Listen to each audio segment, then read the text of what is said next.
सगळ्यांना आवडते आणि आपण मसाला खिचडी करतोच, पण आज आपण नाही का डॉक्टर खायला लावतात ती खिचडी करणार आहोत, पण तरीही तुम्हाला आवडेल इतकी टेस्टी करणार आहोत.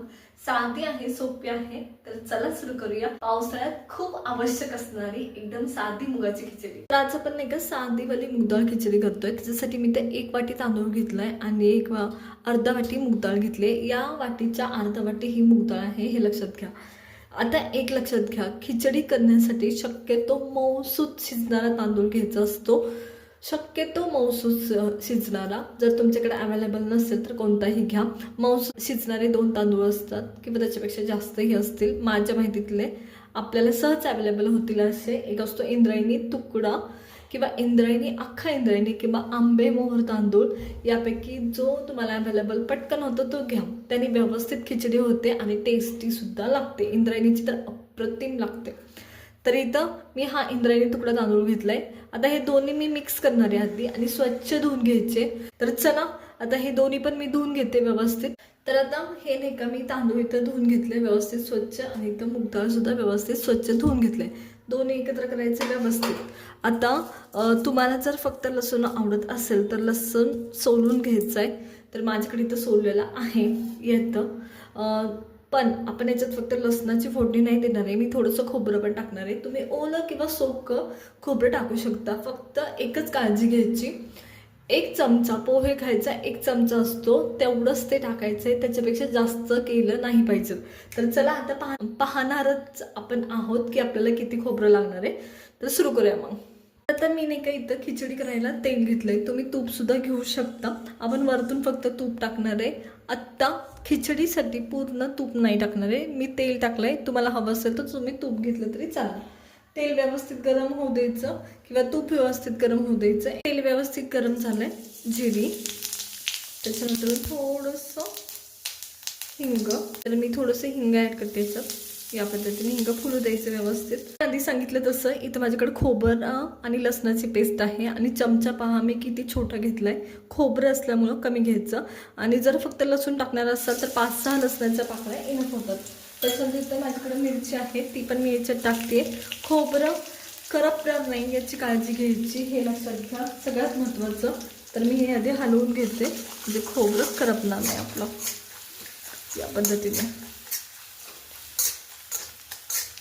तर खोबरं टाकल्यावर इथं माझ्याकडे कढीपत्त्याची पानं आहेत 4-5, ती ॲड करते.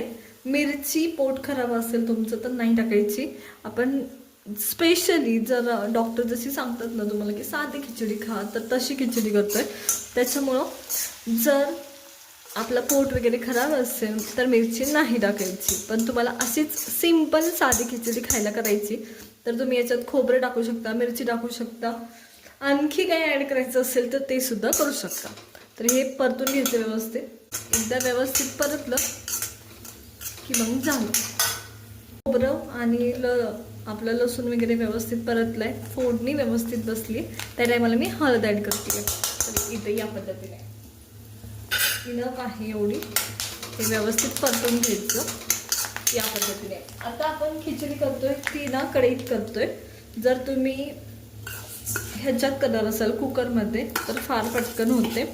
याला एक 10 ते 15 मिनिटं लागतात मॅशी शिजायला.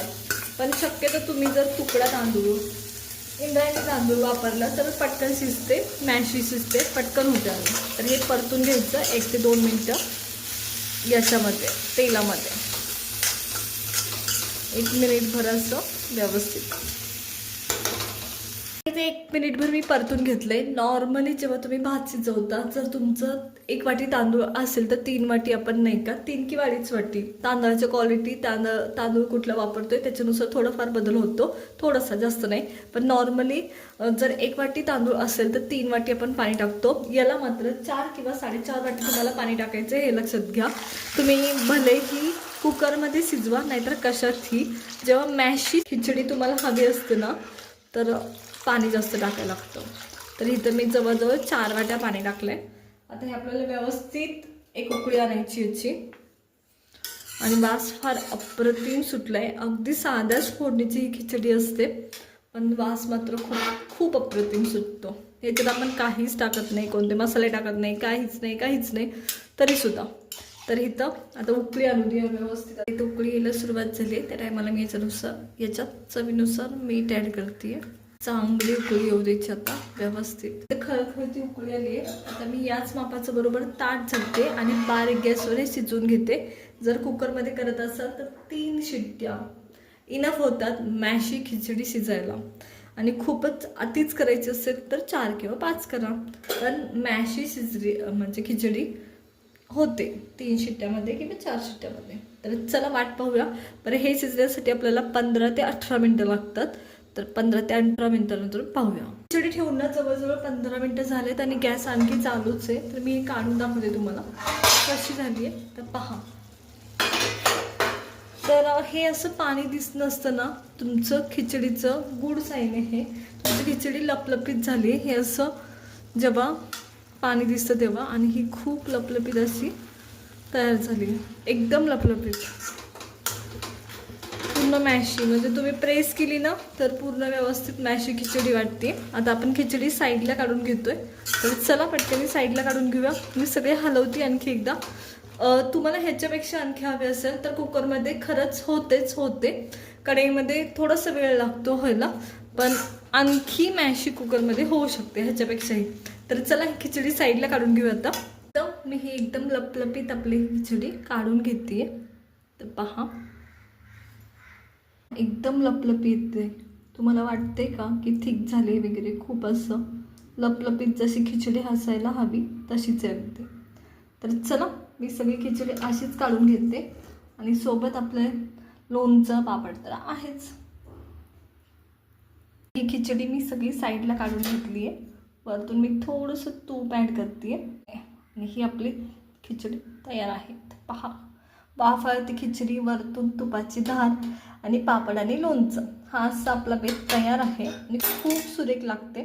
त्याच्यामुळं या पावसाळ्यात ही नक्की ट्राय करा. तर पहा, एकदम घमघमीत असा वास सुटला खिचडीचा. ही तुम्ही केव्हाही खाऊ शकता. अगदी आजारी पडल्यावर सुद्धा खाऊ शकता. आधीच मी सांगितलं जसं डॉक्टर म्हणतात साधं खा, तशीच केली आपण. तर चला, सुरेख अशी आपली खिचडी तयार आहे.